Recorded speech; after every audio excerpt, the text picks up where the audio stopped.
solve interesting and complex supply chain problems.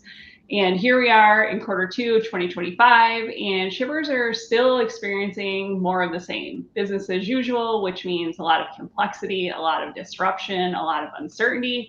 Yet all the logistics leaders are still expected to meet their customer promises. They have to control costs, and it's a really challenging environment to do that in. So really, again, nothing new in terms of the challenges and expectations, but with that in mind, our friends at Shipium have built some really unique solutions that help shippers navigate these squeezes. And the solutions that they have are really purpose-built to adapt to this really dynamic operating environment. So with that in mind, let me introduce Kris Gösser from Shipium. Kris, welcome to the show. Could you tell us a little bit about yourself and your background? Sure. Thank you, Tara. Appreciate that. So, my name is Kris. I'm the CMO here at Shipium. I've had the good fortune of being here since the very start. It's been a great effort to help modernize some of the shipping tech across all industries. We were started just about a month before COVID started. So the first couple of years were pretty fascinating to build a business from the ground up during a pandemic. But if anything, it highlighted, I think, some of the topics we're about to talk about in this conversation around volatility, how much the world has changed, and what shippers have to watch out for. Yeah, absolutely. Great point. COVID was really the inflection point where I think the awareness about VUCA, disruption, uncertainty, volatility, became really a modern problem, and that pace of challenge has not really slowed down. And one of the things that you and I talked about is how some of the problems that shippers face today are not really new. These problems are not new problems, but it's the scaling complexity and how it's just always something new happening, and that's the unprecedented piece. And I think when we were talking a little bit about how it's really hard to use legacy solutions, legacy tactics to manage all of this really challenging environment. So when we talk about legacy solutions and legacy tactics, not really keeping pace with today's problems, what does that mean? How would you explain the legacy solutions not meeting modern? Yeah, well, some of it is we definitely have a lot of empathy, I guess, to how tech process everything was kind of built over the years. I mean, one way to think about it is that if you put yourself back into the 1990s, it was mostly the big box era, right? And so it was expansion of stores and things like that. And so shipping technology was built under the assumptions of what a network looked like at that point, which was honestly pretty simple. You had a fixed number of origins, like 2 warehouses or something like that, right? You had a fixed number of destinations, your 200 to 2,000 stores. You had a fixed number of SKUs, whatever could fit on the shelves. You had a fixed number of carriers, FedEx and UPS basically fighting it. The point is it was relatively simple. And then around 2005, right, the world changed in 5 years. You had the advent of the public cloud with AWS in 06. You had the advent of the iPhone in 07. You had the recession in 08 causing people to go online to find cheaper prices. And then by 09, you had 99% of the population having broadband. The point is, like, the digital landscape shifted to power a different era of commerce, that the supply chain networks behind that had to shift. And so now think of that network of, there's still a relatively fixed number of origins, although you certainly have like shipping from stores and things like that. But now, like, every destination in the world is basically infinite. And you had way more SKUs because you had the virtual shelf and marketplaces and drop shipping. And you had all this money with VCs and PE coming in to support new carriers and so on and so forth. And so that technology that was very good for that era of the 90s and the 2000s was built under a lot of assumptions that just weren't compatible with how complex things got. So with that new style of complexity of just the macro world, like, it's not your fault. It's how reality kind of changed around you. When we say, or we think, or when customers talk about legacy tech within this VUCA acronym that you mentioned, which I love, is that it's also just like the veracity of the volatility and the complexity of stuff happening with tech built not necessarily for flexibility, for all the different permutations that it could take to optimize all of the different things, they're really kind of hamstrung with not much for automation, optimization, flexibility, innovation, stuff like that. Mhm. The industry has to kind of catch up with how the network has changed. Yeah, for sure. I know that I think that's true with supply chain execution technology. It really is the same monolithic solutions that were essentially moved into the cloud. And also, I think part of what needs to be considered is when you think about building a strategy that can counter all of this volatility with probably a global operating environment that you described earlier, infinite possibilities for whom you're delivering to as a Mhm. customer. It's not only that the supply chain execution technologies are not really able to keep up with that because they're architected around business rules. They can be hard to change. They sometimes don't talk very well to the outside world or understand what's happening in the outside world. So if you need to pivot, they don't do that. But I think there's also this aspect of how do you even set a strategy to counteract all of Yeah. this? Back in the day, not to date myself or anything, but if you were working with Me too. if you're working with a massive amount of data, like most companies are today when they're looking at how they fulfilled orders, there were no ways to really use that data in a meaningful way. You could put it into Access or you could put it into Excel, but you weren't really doing any simulations with multiple variables or multiple baselines and able to do really robust what if analysis. Now, has that changed in time? Yes, there's great supply chain modeling solutions that can be used to build strategies to counteract these things. But I think sometimes the challenge, even with those solutions, is that they may not be purpose built to solve logistics specific problems. Yeah. And I think in some cases, they're very disconnected from how you actually keep pace with executing against that strategy and make changes dynamically, quickly.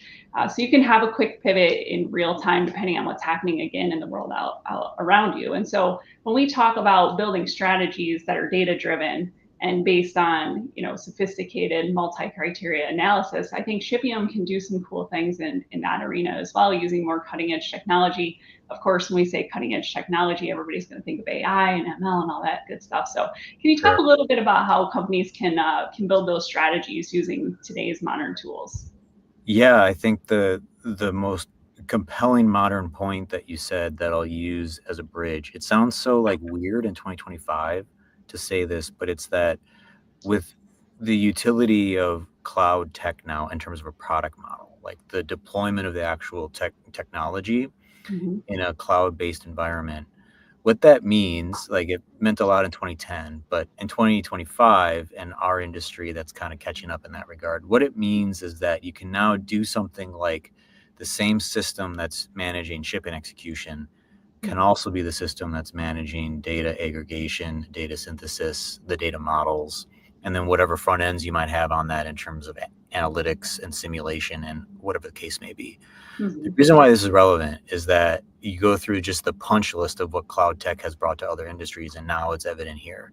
One is you have a much tighter integration of much richer data that can flow from an execution system into whatever might be the simulation system, right? It's just there. There's no bus between different things and data formatting and transformation, all that kind of stuff. But then the next is that uh, you have the confidence then of whatever you see on, say, the simulation side of trying to understand if you add a new carrier in the Northeast, how is that going to impact your cost per package? The Mhm. confidence of knowing that's going to actually what's going to actually happen, right, in the execution Mhm. system, because it's the same thing. And Mhm. then the third is that this then gives power for an operator to now lean into what is frankly here and what is modern, which is a lot of these ML and AI things. Mhm. And what I mean by that is maybe we can talk about the topic of what is AI and ML in this case with like data. But when we think about it, it's really a story around models more so than a story around AI or ML, which Mhm. is that when you have a tight and a very rich set of data, you can now enact a model and work, frankly, with experts like JBF to like understand what are the right models for your business. But it's whatever you want. Things like time and transit models to predict what the delivery times might be, but things like cost models. So you're now actually modeling costs to be more accurate in a predictive fashion of what surcharges might be. It's things like carbon models, like what's the actual like carbon neutral calculation of a particular shipment, inventory models, forward drain models, the list goes on. If you can have a constellation of models, you can now butt them up against each other in more of a probabilistic sense to say, well, probably getting these shoes to Terra is probably going to ship on Tuesday and is probably going to take this amount of carbon, right? And it's probably going to be this cost and probably the accuracy, right, at like this time of day. So like you have those things to now truly do AI and ML in a way that's modern to adjust as there's a blizzard in Chicago or a war in Ukraine or whatever other types of things might be. Right, right. So going back to what we couldn't do before that we can do today, when I talk about multivariable considerations, you listed a few of those that are very relevant in logistics: cost, time, external risk factors like weather, as an example. And all of those things can now be considered. And also, what the solution is able to do, because it's built on this modern platform, is it can really take into account randomness and probability to solve these problems. And those are things that we could not do or could not do very well optimally, before we were able to use these modern platforms to help with solving these problems. So the scale and the problem solving is so much more sophisticated than it has ever. Yeah, and one example to really bring it down to something just tangible here is that what we're really picking at is the difference between deterministic business rules, which has been the business logic since the dawn of time, right, within tech, versus models sort of informing the decisions, these like probabilistic models. So deterministic versus probabilistic. And what I mean by that is something like the business rules tend to really kind of collapse on themselves when the complexity gets really high. This like multivariant side of things that you talked about. So one example is we have a model around the concept of a volume limits within a carrier. So let's say you have a national carrier, FedEx, UPS, whoever, and they say, hey, 80% of your shipments have to go through us to get some sort of an incentive tier. Well, traditionally that's handled via business rules. And it's really hard to understand or guess or predict across, say, 80 million shipments, what 80% of those 80 million shipments is the right 80%, right? So optimizing that, reacting to it as things change, it's very hard with deterministic rules because you can imagine the permutations would be just insane. But when you flip it to more of a model where you're looking at things like the constraints of cost, speed, accuracy, carbon, whatever the case may be, you can all model and project out, well, probabilistically reserving this shipment to send that via FedEx tomorrow is better across the criteria. So we're going to instead do a full-blown rate shop. It's part of the 20%, right? This one. And you do that probabilistically. And that's one example, very tangible, of how customers are really optimizing within a real world scenario of a volume tier using ML to kind of do that. And you can't do that with business rules. You can only do that with more data and model and systems. Yeah, and I love that example because I also think it ties back to legacy ways of running a logistics operation, which was very heuristic based. It's a static rule, which of course never accounts for those unpredictable things that are happening every day, as we discussed earlier.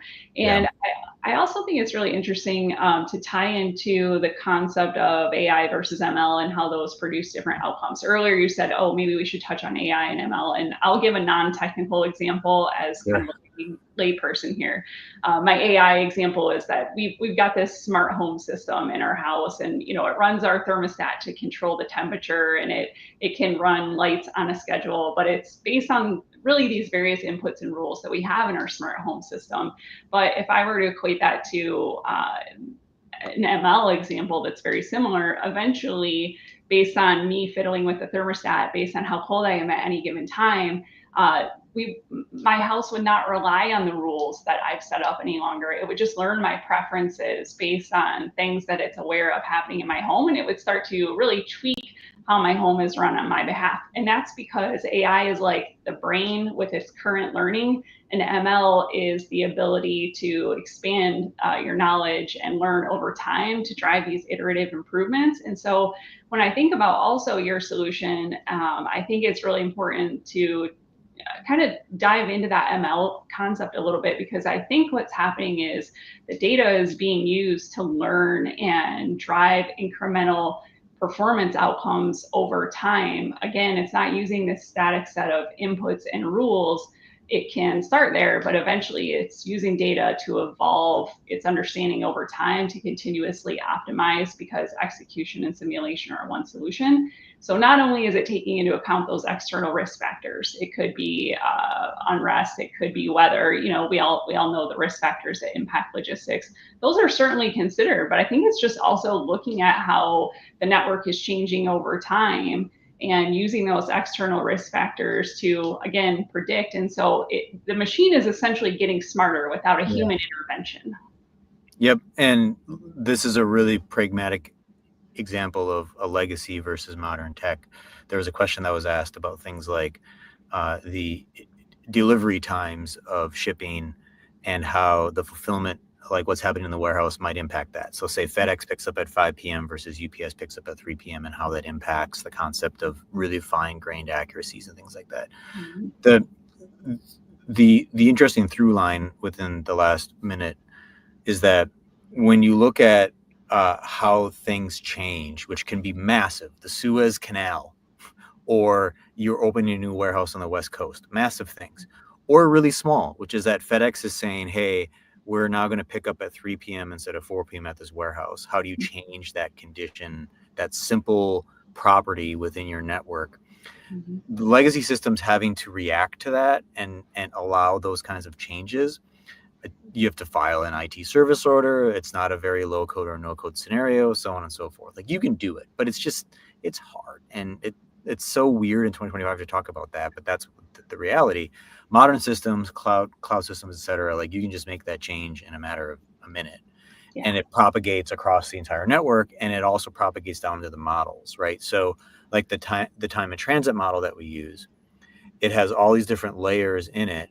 And if I work, say, backwards, right? Like the really crazy stuff is all of the weighting in terms of what our data science team is doing, et cetera. The middle layer is like all of the real-time properties, like a blizzard in Chicago or Friday versus Monday, which is different than Cyber Monday, et cetera.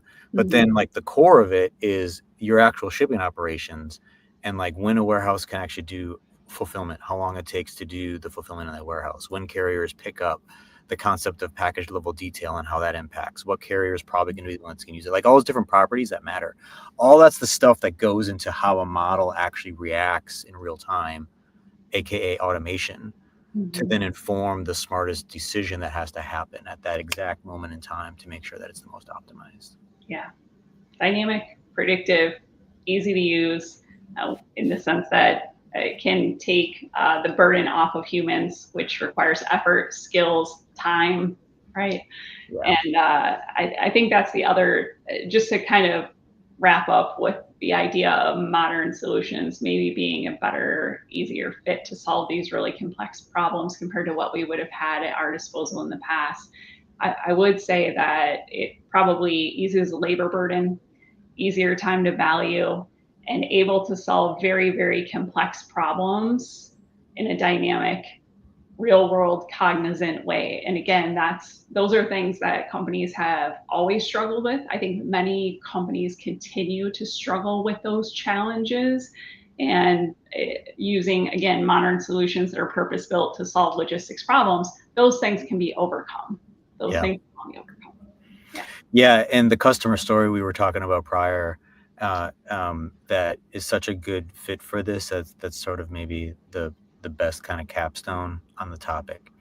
Is we had a Fortune 500 customer who uses a handful of modules across our platform. They also use the simulation product.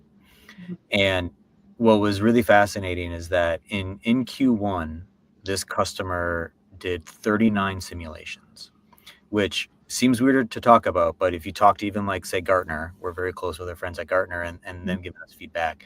In the network planning and simulation space, running even one simulation is like a 2-month setup, and it's hard and it's disconnected, et cetera.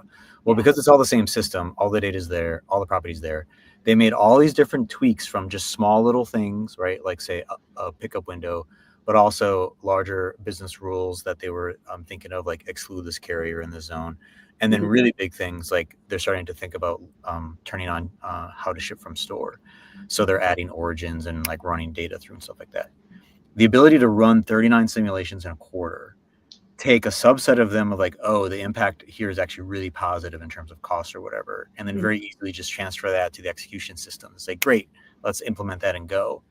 That's a really good crystallization of, I think, what modern tech does in terms of that closed loop side of it, where they can leverage, frankly, people like JBF to be thinking through the strategy and now see the possible impact on future changes before making them as they work with you, and then actually see the result and then execute it with us. Yeah, I love that. I love the story, and I think it again highlights the speed to value that we were talking about, and how you can link that strategy back to your execution. And there was something else that came to my mind when you were telling that story, and you were saying, I think that they had run 39 simulations, which was almost unheard of. And I know that in working with modeling solutions or clients who are going through network design in the past, there was always this underlying belief that there was a point of diminishing return for every simulation you ran, because again, it takes too long to implement, hard to connect it to execution. Once you've determined what a business rule is, it's always so hard to find incremental value, because you can't wipe all of that away dynamically as you run a next simulation. And so most companies, to your point, are doing 1 to 4 models per year, because there's again that belief in this diminishing return, too hard to find the value, realize the value. And you really just pointed out how these modern solutions like Shipium can incrementally find the value. And because of the hook back to execution with the closed feedback loop, it's very practical, it's very pragmatic, and it's very quick to realize the value. And I just love that. I think that everyone forgets that you can find those incremental wins, and eventually over time that compounding interest adds up to a huge benefit. Yep. Yeah, there was a question in the chat as it relates to best practices with simulation. I think the best quick answer that I can think of is sort of a reverse of what you would expect, which is that because it historically takes so long to set up these simulations, and what is the story that Tara just shared. The interesting thing is then the strategic premise is, oh my God, it's got to be big. It's got to be a big idea. Like, we're opening a new warehouse and there's a whole bunch of setup, etc. It's actually the reverse that is the watchouts, is that because the time to value is so much higher, to get super fine grained, to then isolate more of a variable to see that impact and then do those permutations over and over and over again has turned out to be the better format, right? And as a result, you start to see the strategy shifting of only using this for really, really big things to now using it for relatively small things, where you unexpectedly find like, wow, that had a major impact, like on a peanut butter spread across costs per package or something like that. Yeah, I love it. It's great. Kris, any other closing pieces of advice that you want to leave our listeners with? I would just say that as you think about how you modernize, right? And so if you choose to work with, I think, people that are leading a lot of these efforts, like JBF and Shipium as a partnership, think about the why, which our perspective is customer focus. Like, I think the biggest thing that has happened is that the true modern companies that are making an impact are doing it because they realize that the supply chain is built from the ground up to serve customers. And when you have that as your anchor and your origin point, now the way in which you think about strategy with all these things we talked about, constraints, models, blah, blah, blah, right? But now it has a little bit more of a meaning that translates back to making the business more competitive, and because the world is crazy right now.